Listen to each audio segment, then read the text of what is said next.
dalje nga shtrati i lumit në kanionin e Langaricës si pasojë e rreshjeve me intensitet të lartë shkaktoi bllokimin e 23 turistëve në parkimin në hyrje të kanionit të Langaricës.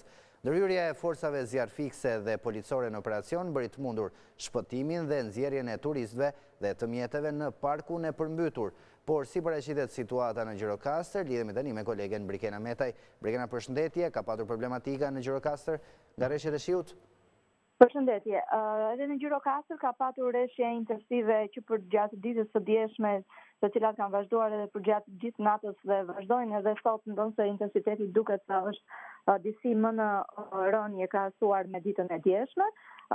Për gjatë mbrëmjes kemi patur problematika kryesisht në përmet, kemi patur bllokimin e 23 turistëve në hyrje të kamionit të Langaricës. Është parkimi i cili ndodhet shumë pranë bënjës, banjave të bënjës dhe frekuentohet shumë nga turistët të cilët qëndrojnë aty me kamperat e tyre dhe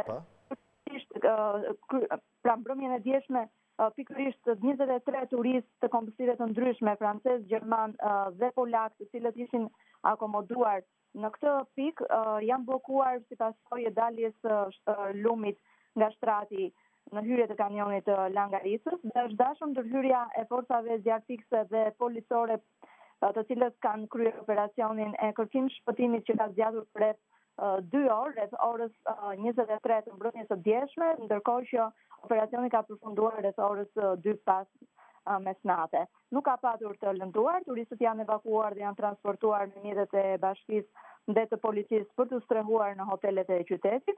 Ndërkohë, po kështu mbrëmjen e dieshme ka patur rëshqitje dherash në aksin përmet çarshov duke shkaktuar edhe bllokimin e rrugës, por pas ndërhyrjes me fadroma rruga është hapur, kanë qenë rreth 30 minuta të cilat kanë vështirësuar qarkullimin në këtë segment, i cili në fakt është problematik sa herë që ka rreshje shiu dhe sidomos në rreshje të dendura si këto që kemi patur për gjatë 24 orëve të fundit.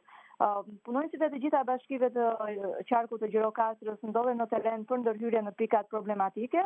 Ka patur problematika me shkëputje energjie kryesisht në zonat rurale, por nuk kemi informacione nga emergjenca civile për situata problematike për sa i përket të gjithë qarkut të Gjirokastrës, përveç këtyre që sapo përmenda më lart. Është qartë, edhe segmentet e tjera që zakonisht janë problematike nuk kanë patur këtë herë bllokim, për shembull Viroj apo Memaliaj apo dhe Lugin e Drinës. Viroj që nuk shkakton probleme për shkak të ndërhyrjeve që janë kryer, por duke qenë se kemi patur edhe një situatë gjatë satësire, gjatë kësaj periudhe, ka qenë i tharë, po.